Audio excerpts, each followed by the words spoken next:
Graça e paz de Cristo, irmãos. Estamos na lição 2 da revista Palavra e Vida, cujo tema é a mordomia cristã como generosidade.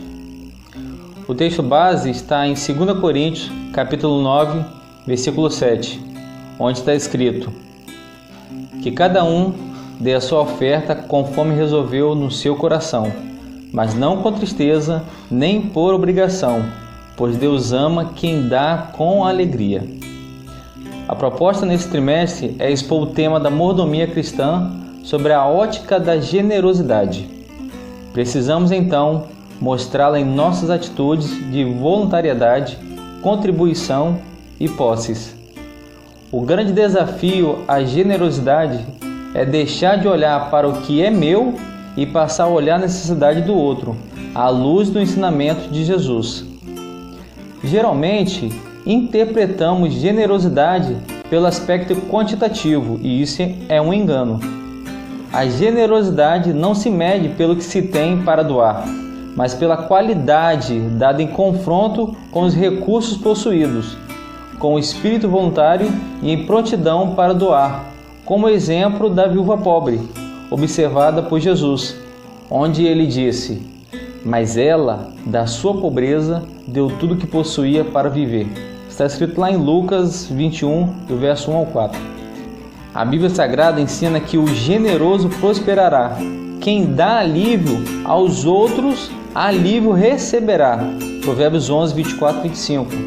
Há, porém, uma condição à promessa: quem dá alívio, pressupondo que aos que escolhem não oferecer alívio ou não fazer ao outro.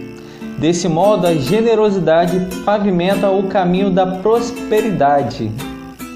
É muito comum referir a generosidade como algo meramente financeiro, mas a generosidade é muito mais ampla. Ela diz respeito à disposição de alguém em oferecer mais do que se é pedido ou esperado. A generosidade vai muito além de finanças. Sendo assim, podemos exercê-la com o nosso tempo e as nossas habilidades.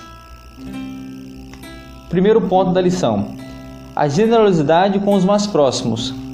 O apóstolo Paulo adverte a Timóteo: se alguém não cuida dos seus parentes, e especialmente dos de sua própria família, negou a fé e é pior que um descrente. 1 Timóteo 5, verso 8. Na igreja, embora os membros não sejam família de sangue, ainda assim a Bíblia Sagrada destaca que em Cristo fomos feitos irmãos. Portanto, podemos nos enxergar como uma família, que por sua vez requer de nós cuidados uns com os outros, no exercício da generosidade. Porém, não devemos nos esquecer dos nossos próprios parentes, aqueles a quem Deus nos presenteou como família nesse mundo. Quantas pessoas se mostram tão generosas com os irmãos da igreja apenas para mostrar algo que não são e deixam seus parentes passarem grandes apertos e necessidades? Paulo é enfático ao dizer que tal pessoa é pior do que o incrédulo. Como tem sido o seu cuidado com os seus parentes nesse tempo de escassez e crise? Nesse tempo de pandemia em que nós estamos vivendo, devemos nos perguntar frequentemente se temos expressado o amor de Deus em nossa família e na igreja também. Segundo ponto da lição: a generosidade é ir além.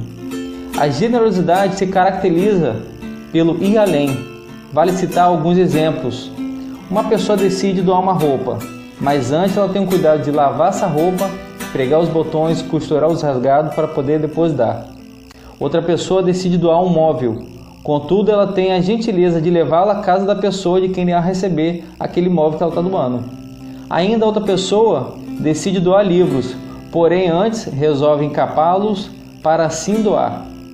Por último, alguém decide doar os brinquedos do filho ou da filha, que já não brinca mais. Porém, antes de ela entregar esse brinquedo, ela certifica que os bonecos estão inteiros, com os bracinhos e as perninhas no lugar, se os carrinhos estão com as rodinhas, para depois então doar para outras crianças que precisam. Esses exemplos servem para refletir que, se desejamos doar algo, podemos ir além de simplesmente dar. Esses exemplos também nos estimulam a ensinar os filhos a serem doadores daquilo que não mais precisamos e tenham cuidado de se fazer o bem. A generosidade pode e deve ser aprendida dentro de casa. Quando a generosidade se torna uma disposição espiritual, torna-se então natural. Assim sendo, nossos filhos aprenderão com os pais a ser generosos e será um ensinamento para toda a vida. Terceira parte da lição: a generosidade é para todos.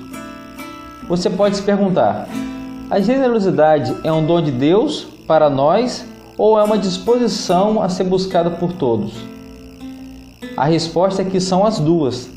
A Bíblia Sagrada ensina que a generosidade é uma disposição recomendada a todos os cristãos, a exemplo do grande gesto do Deus Pai ao entregar o seu próprio Filho, e do Senhor Jesus, ao se esvaziar de sua divindade para ser humano completo, como está lá em Filipenses capítulo 2, versos do 5 a 8.